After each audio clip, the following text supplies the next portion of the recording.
sama yére baalu ma la duma la mës a baal.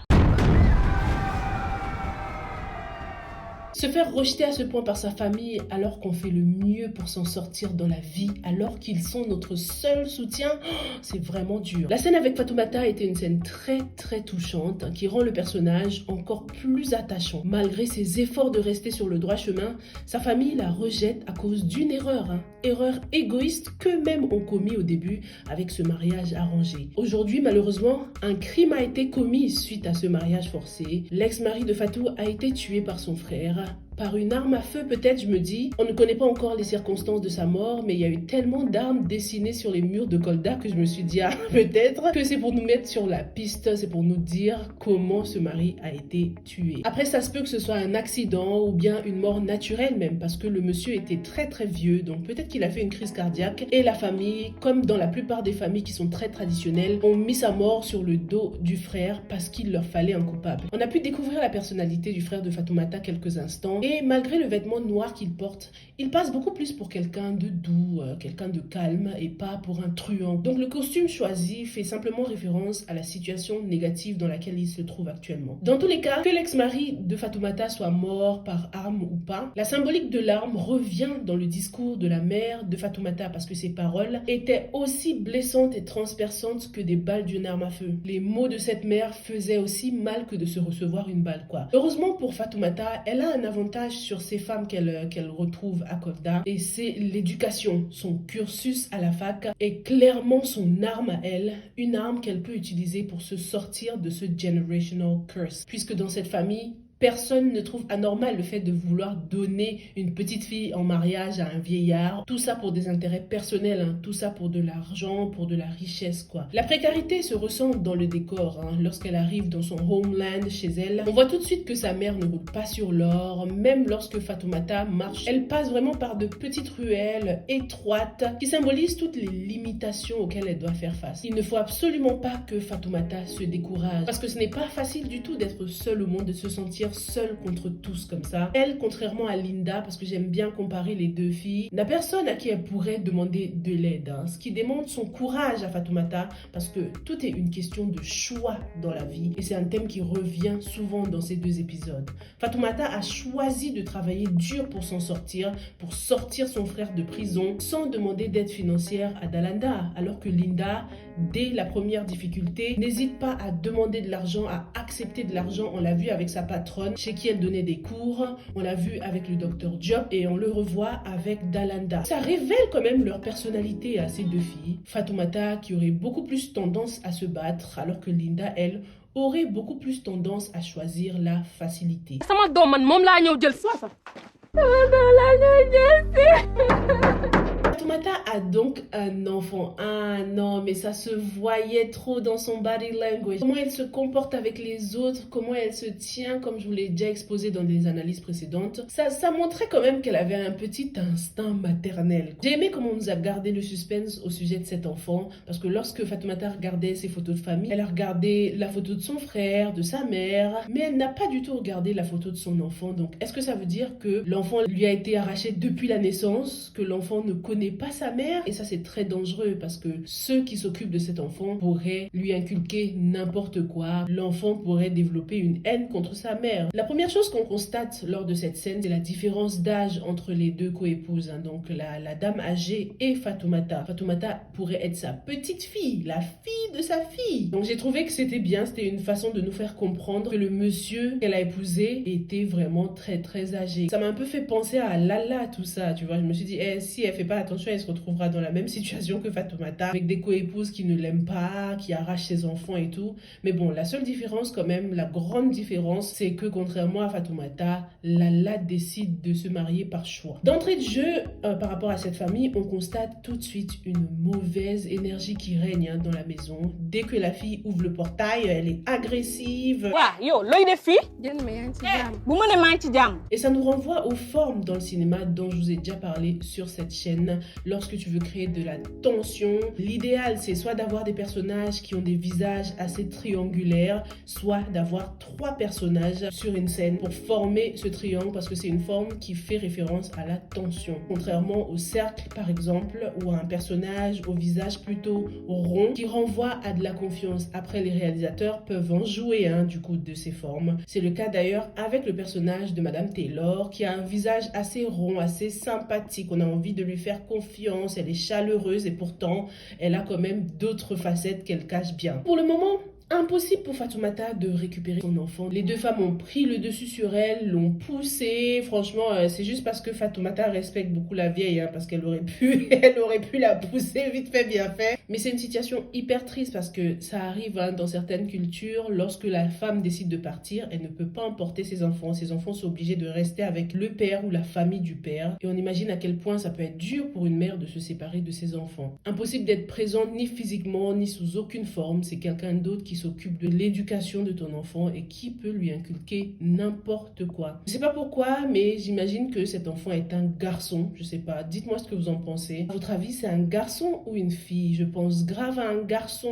un héritier, mais bon, ça se trouve, je me trompe. Ce retour à Kolda était un epic fail, c'était un échec total. Fatoumata aurait dû mieux se préparer, venir avec des renforts, par exemple, demander de l'aide à Dalanda ou à Fidel même, pas forcément de l'aide financière, mais juste histoire d'avoir du backup quoi. J'étais assez déçue de la réaction de Dalanda qui n'était pas du tout choquée par le fait que Fatoumata veuille voir sa famille. Comme d'habitude, Fatoumata était toute seule face à cette situation. Dalanda, qui connaît son histoire, qui connaît son passé un minimum, aurait dû mieux la préparer en fait. L'emprisonnement du frère de Fatoumata nous renvoie encore à la déchéance familiale qui est l'un des points communs des personnages de la série. Ils ont presque tous des familles brisées ou instables. Ça me renvoie également au symbolisme autour du sang qui était très très présent dans ces épisodes. On a beaucoup parlé de lien du sang, de don de sang, de Lala qui fait partie de la fondation pour le sang, d'où l'entretien avec le médecin, mais on ne peut pas s'empêcher de penser à une possibilité de maladie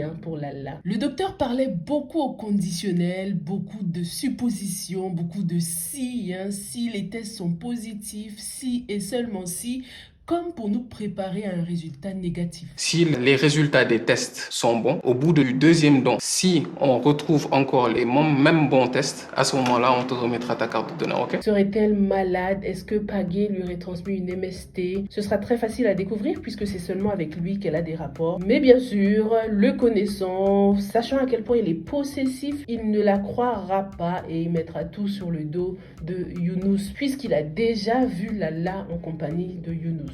Pagé décide d'épouser Lala pour en faire sa chose, pas parce qu'il l'aime, c'est juste parce qu'il veut la posséder. Mais à travers de cette maladie hypothétique, il va commencer à douter d'elle et son ego va en prendre un coup. Le symbolisme autour du sang revient encore une fois avec le cas de Alimatou qui a un lourd passé qui l'arrange en ce moment. On apprend que depuis son adolescence, depuis qu'elle a 14-15 ans, elle a perdu tout contact avec sa famille. Certains pensent même qu'elle pourrait être la véritable mère de Linda. Pour l'instant, je ne pense pas ça, mais bon, ce n'est pas impossible. Le cas d'Ali me fait beaucoup plus penser au rapport que Linda entretient avec sa sœur en ce moment. Ali, tout comme Bana, était peut-être jalouse de sa sœur, elle en avait peut-être marre de la vie médiocre au village et elle a décidé de quitter sa famille et malheureusement aujourd'hui elle regrette. Mais ce serait quand même léger comme secret, donc est-ce que Ali aurait quelque chose à voir avec la mort du père de Linda? Ça se trouve elle était amoureuse de lui à l'époque mais il a choisi sa sœur. D'ailleurs petite parenthèse, le père de Linda était médecin. Je trouve qu'il aurait pu quand même améliorer la situation de sa famille. C'est comme s'ils avaient toujours vécu dans la pauvreté, même lorsqu'on les revoit dans le passé, lorsqu'on voit Linda qui aide sa mère, on constate que l'environnement n'a pas beaucoup changé quoi. Bon, il n'était pas non plus riche, mais il avait quand même une clinique en Guinée. Mais la situation de Bana et sa mère donne l'impression qu'ils ont toujours vécu dans la pauvreté. On découvre que c'était en fait la meilleure amie de Ali qui se cachait derrière les messages. Ah non, mais elle, comment je l'ai sous-estimée.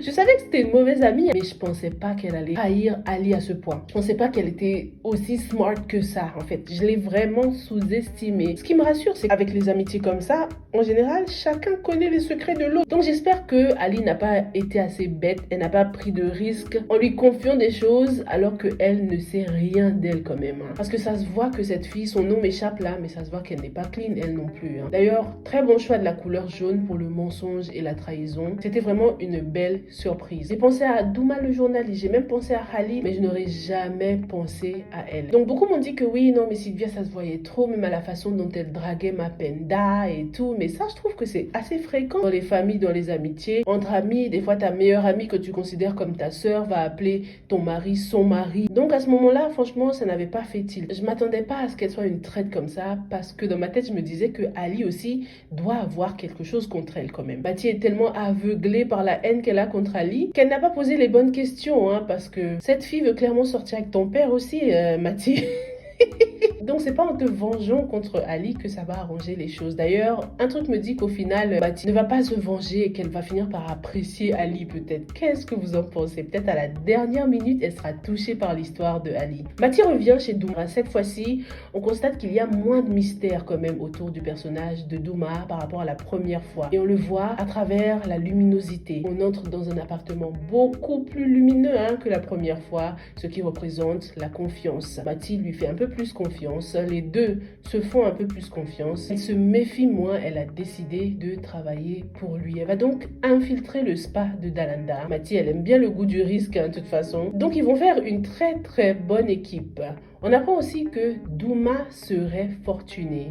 Il viendrait peut-être d'une famille fortunée. Est-ce que le journalisme serait juste une passion? S'il est tellement riche, pourquoi est-ce que sa sœur aurait intégré le réseau de Dalanda alors? Est-ce que c'est un cas comme celui de Soda, une enfant de riche qui décide de sortir de sa sphère familiale pour tenter d'autres aventures, découvrir le monde? Dites-moi tout dans les commentaires. Par rapport à Soda d'ailleurs, Gora a fait son entrée et on voit que c'est un personnage très négatif parce que sa venue crée des tensions et des divisions au sein de cette famille. On le voit très bien à travers cette scène entre le père qui ne veut pas du tout imposer de choix à sa fille et la mère de son côté qui souhaite que Soda reste mariée dans la famille, quoi. La mère et la tante étaient d'ailleurs habillées à peu près pareil pour bien montrer qu'elles ne vont pas du tout dans le sens du papa. Et parlons un peu de ce Gora là. Non mais lui, comment il manque de respect à cette famille. C'est comme s'il avait quelque chose contre eux, quoi. Limite comme si leur fortune reposait sur lui. Non mais si Soda épouse un homme comme ça, mais elle vivra un enfer. Il a l'air très très traditionnel, contrairement à elle qui est un électron libre. Moi qui pensais que c'était la tata qui allait poser problème par rapport à l'union de Soda et d'Amel, on voit que les problèmes viennent de partout, de la famille de Soda, de Gora, de l'ex de Damel. C'est chaud pour le couple. Ça se voit que Gora ne lâchera pas l'affaire parce qu'il a beaucoup d'avantages. Il a l'avantage de faire partie de la famille et il a l'avantage d'avoir de l'argent. Est-ce que une fois de plus les parents de Soda vont lui imposer des choix, chose qu'elle a toujours voulu éviter? Sa mère, ça se voit qu'elle ne veut pas settle for less. Elle ne veut absolument pas que sa fille unique baisse le niveau. Ce qui est positif dans tout ça, c'est que Damel et Soda gèrent déjà leurs difficultés comme un vrai couple. Ils en parlent ensemble, ils communiquent beaucoup et ils sont surtout très déterminés. Dans ces épisodes, on découvre également un côté plus humain de Soda, côté qu'elle cache sous ses airs de peste. À force de fréquenter Dalanda, on voit à quel point elle l'influence parce que Dalanda est aussi comme Soda. Elle a plusieurs personnalités, elle cache son côté fragile sous ses airs de baronne. Tout ça, c'est très certainement psychologique pour Soda. Être dur lui permet de ne pas se laisser affecter par la vie qu'elle mène, par la vie de débauche qu'elle mène. Passer d'un homme à un autre, ça finit par jouer avec son mental. Donc jouer à la dure, c'est un moyen de ne pas mettre les organes comme on dit, et c'est pareil pour Dalanda. On a vu que Dalanda faisait des dons et on en retient trois choses de ce déplacement. Premièrement, ça nous permet de voir qu'elle utilise correctement l'argent que les hommes influents lui donnent. Les dons vont vraiment à des associations, l'argent ne reste pas dans sa poche. Deuxièmement, c'est un geste qui aide à redorer son image aux yeux de la société. C'est comme le spa, c'est comme son accoutrement, tout ça n'est qu'une façade. Et troisièmement, c'est une manière pour elle de racheter ses péchés, de se pardonner pour avoir abandonné son enfant. À la base, peut-être qu'elle avait créé son association dans l'espoir de retrouver son enfant. Comme le oustaz l'a dit, le karma existe et Dalanda est en train de faire face à son karma. L'abandon de son enfant qui lui pèse sur la conscience. On a également découvert un peu plus de choses concernant Moussa. On découvre qu'il a grandi dans un foyer polygamique et se doit de réussir. Il doit absolument réussir pour sortir sa mère de la galère et c'est vraiment honorable. Je n'attendais pas moins de lui. Quand on y réfléchit, ils ont quand même beaucoup de points communs, Moussa et Fatoumata. C'est des personnages qui, malgré la difficulté, ne choisissent pas la facilité. Alors, le père de Linda serait mort de façon mystérieuse. La secrétaire aussi, là, elle pouvait pas nous donner toutes les infos. Si ce n'était pas à cause de la maladie de la mère de Linda, Linda aurait continué à creuser, à se renseigner, quitte à repartir dans ce centre de santé où ils ont l'air de bien connaître son père, poser les bonnes questions, mais dommage. À votre avis, qu'est-ce qui est arrivé au père de Linda? Est-ce qu'il a été assassiné? Est-ce qu'il s'est suicidé? En tout cas, c'est très mystérieux. On dirait que ce n'était pas une mort naturelle, quoi. En plus, on imagine qu'il était encore très jeune. Donc, qu'est-ce qui s'est passé? Est-ce qu'il a eu un accident de voiture? Parlons maintenant de Bana et son passage chez le marabout. J'avais hâte de voir l'épisode 14, mais malheureusement, on n'a pas eu de suite concernant les conséquences de ce maraboutage.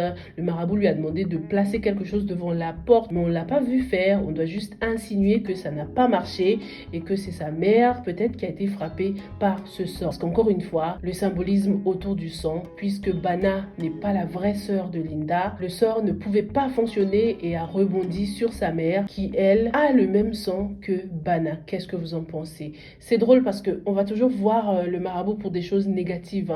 Elle pouvait pas aller voir le marabout pour soigner sa mère, toujours pour des trucs stupides et égoïstes. Franchement, ouais, je veux pas que ma soeur ait d'accord, mais vas-y, toi. Elle pense pas loin, Bana. Bref, c'est dommage qu'on l'a pas vu pendant la nuit, là, en train d'enterrer le petit papier que le marabout lui a donné. Voir qu'au final, c'est sa mère qui est passée par le chemin qu'il ne fallait pas, etc. J'aurais aimé voir ça. Espérons qu'on aura des flashbacks par la suite. Pour la première fois depuis le début de la série, on a vu Linda en tête à tête avec sa sœur et c'était l'occasion de voir ce que chacune avait vraiment dans le cœur. Le personnage de Bana est très noir, très aigri, en colère, même pendant la souffrance de sa mère, même lorsqu'il ne s'agit pas d'elle. Il faut toujours que la situation tourne autour de sa jalousie envers sa sœur. La maman de Linda a donc besoin d'une hémodialyse. Elle a besoin d'interventions lourdes et coûteuses. Ça alors, c'est le début de la fin. C'est ce qui va entraîner la chute de Linda, ça c'est sûr, parce qu'elle ne pourra jamais rester là à rien faire pendant que la seule personne qui compte le plus au monde pour elle souffre. Linda va tout faire pour trouver l'argent, c'est sûr, et ce sera le